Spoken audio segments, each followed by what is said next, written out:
Karena yang kemarin bersaksi mau sumpah pocong, dia nggak ngelakuin apa-apa. Dari abang sendiri ngeliatnya seperti apa, Bang?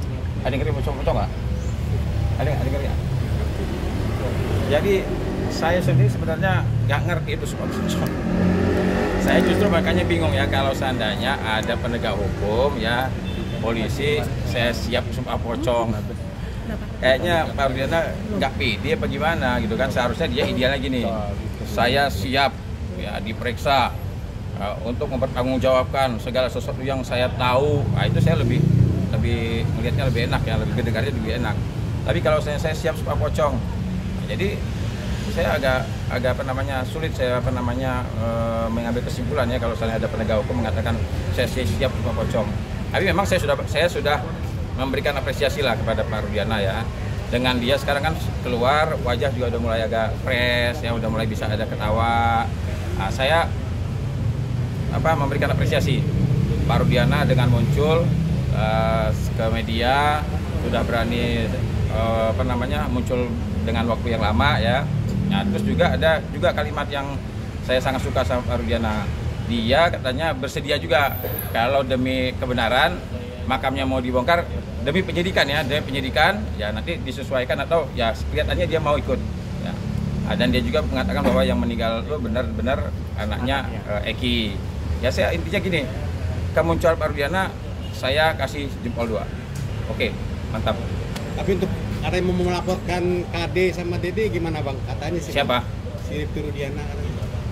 Ya kalau menurut saya begini loh, ya kalau seandainya gini, kan tadi saya bilang keadilan bagi seluruh rakyat Indonesia kan. Nah, itu akan ada juga di sila 5, cuman itu ada keadilan sosial bagi seluruh rakyat Indonesia. Tapi intinya keadilan itu bagi seluruh rakyat Indonesia. Nah, kalau seandainya apa yang dilakukan oleh Kang Deddy ya, dia melakukan investigasi lah atau wawancara dan sebagainya. Kalau menurut saya Kang Deddy juga punya kewajiban juga menegakkan keadilan dengan caranya. Nah, kalau seandainya dia sebagai politisi ya dengan caranya. Mungkin dia menjumpai saksi, wawancara dan sebagainya. Kan dia bukan pengacara. Nggak mungkin lah dia sidang gimana, enggak. Ya jadi dia dengan apa yang dilakukan Kang Deddy itu saya setuju. Saya sangat setuju karena dia membantu juga. Coba kalau misalnya kita lihat polisi, apakah pemberantasan narkoba ini tugasnya polisi saja? Enggak kan? Kan tugas kita semua. Keamanan ini tugas polisi, enggak, tugas kita semua. Nah, artinya jangan ketika Kang Deddy berbuat seperti itu dipertanyakan apa itu Kang Deddy. Nah, ya kalau menurut saya yang mempertanyakan justru saya pertanyakan, ngapain mempertanyakan kerja Kang Deddy? Orang sudah jelas dia pengen mengungkapkan kebenaran kok, dan keadilan itu milik seluruh Indonesia. Kami sebagai advokat bergerak dengan bidang kami. Kang Deddy politisi atau mau dia calon gubernur enggak ada masalah. Kalau mau ngelaporin, saya justru mempertanyakan mau ngelaporin apaan. Ya, ini kan karena ya biasalah kita kan satu guru satu ilmu, tahulah ibaratnya bagaimana cara ngeluarin jurus itu kita sudah tahu lah. Bang ngelihat Ibtu Rudiana juga bilang kalau dia nggak pernah ngarahin siapa-siapa untuk bikin keterangan palsu, Bang. Ya nanti lihat pembuktian aja lah. Saya tidak bisa menyimpulkan, kita lihat aja pembuktiannya ya. Cuma ada kalimat Pak Rudiana yang sangat saya sayangkan. Dia mengatakan begini, dia ini orang tua, kata dia kan punya hak mempertahankan hidup, kata dia kan, anak saya. Ya sekarang begini loh, Eki itu sudah meninggal kan, hak mempertahankan hidup mana lagi yang mau diinikan? Kecuali kalau seandainya Eki dalam kondisi hidup dia diserang orang, ya dia punya hak mempertahankan hidup. Nah yang saya ingin mempertegas itu, harusnya Pak Rudiana kalau dia kan seorang polisi tahu ketika ada peristiwa dugaan pembunuhan atau dugaan tindak pidana lainnya, kan ada polisi, lapor polisi aja biar nanti dilakukan penyelidikan dan penyidikan.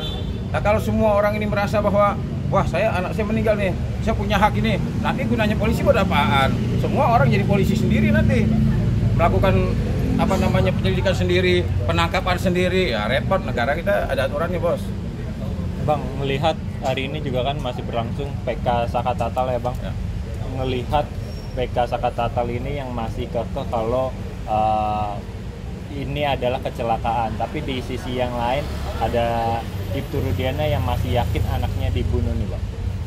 Ya karena kan Kalau 2 sarjana hukum kumpul, itu 3 pendapatnya, 4 pendapatnya, 5 pendapatnya. Apalagi kalau seandainya orang hukum kumpul 10, bisa 100 pendapatnya, wajar lah. Saya juga memiliki keyakinan ini pembunuhan, ya kan. Pihaknya yang di Cirebon, pengacara di Cirebon, meyakini kecelakaan. Itu beda-beda nggak jadi masalah. Kalau menurut saya Pak Rudiana meyakini ini pembunuhan, boleh-boleh aja. Apalagi pendapat dia sama-sama saya, artinya sepemikiran.